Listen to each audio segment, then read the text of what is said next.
বন্যার প্রভাব পড়েছে দেশের দক্ষিণ পূর্বাঞ্চলের অর্থনীতিতে। স্বাভাবিক সময়ে ট্রাক কাভার্ড ভ্যানের দীর্ঘ সারিতে যানজট লেগে থাকত দেশের সবচেয়ে বড় ভোগ্যপণ্যের পাইকারি বাজার চট্টগ্রামের খাতুনগঞ্জে। তবে গত এক সপ্তাহ ধরে পাল্টে গেছে সেই চিত্র। পানি উঠায় শত শত পণ্যবাহী পরিবহন আটকে আছে ঢাকা চট্টগ্রাম মহাসড়কে। সড়কে পরিবহন জটের কারণে ঢাকার বাজারে পণ্য নিয়ে আসা ট্রাকের সংখ্যা কমেছে। অন্যদিকে পণ্য পরিবহন সংকটে পড়েছে খাতুনগঞ্জ। কমে গেছে বেচাকেনাও। বন্যা পরিস্থিতি শিগগিরই উন্নতি না হলে সংকট আরও বাড়ার আশঙ্কা ব্যবসায়ীদের। কাজ না থাকায় কর্মহীন অনেক শ্রমিকও। বন্যার পানির জন্য মালটাল আসে নাই।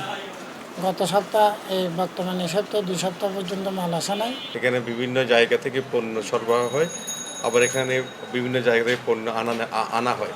সেক্ষেত্রে আমরা দুটো সমস্যা ফেস করছি। গাড়ি ঘোড়া কম আসে, মাল কম আসে, জাম জমাটের লেগে আসতেছে না, রোডঘাট ভাঙ্গা। সরবরাহ সংকটে দাম বেড়েছে বেশ কিছু নিত্যপণ্যের। এরই মধ্যে 4-5 দিনের ব্যবধানে পেঁয়াজের দাম কেজিতে 20 টাকা পর্যন্ত বেড়েছে।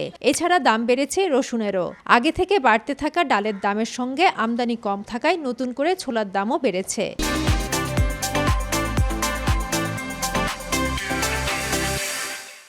বাজার প্রায় সেম আছে, হয়তো কোনো যেসব মাল একটু শর্ট আছে ওইগুলো হয়তো 2-1 টাকা বেশি পড়ছে। সব ধরনের ভোজ্য তেলের দাম কেজিতে 2 টাকা বেড়েছে, তবে পর্যাপ্ত সরবরাহ থাকায় কমেছে চিনির দাম। আমরা প্রতি কেজি 122 টাকা করে বিক্রি করতেছি কেজি, আবার সোয়াবিন বিক্রি করতেছি 156 টাকা কেজি। সাধারণ সময়ে চাকতাই খাতুনগঞ্জে প্রতিদিন গড়ে 250 থেকে 300 ট্রাক ভোগ্যপণ্য পরিবহন হয়ে থাকে। ফেদুস লিপি, সময় সংবাদ, চট্টগ্রাম।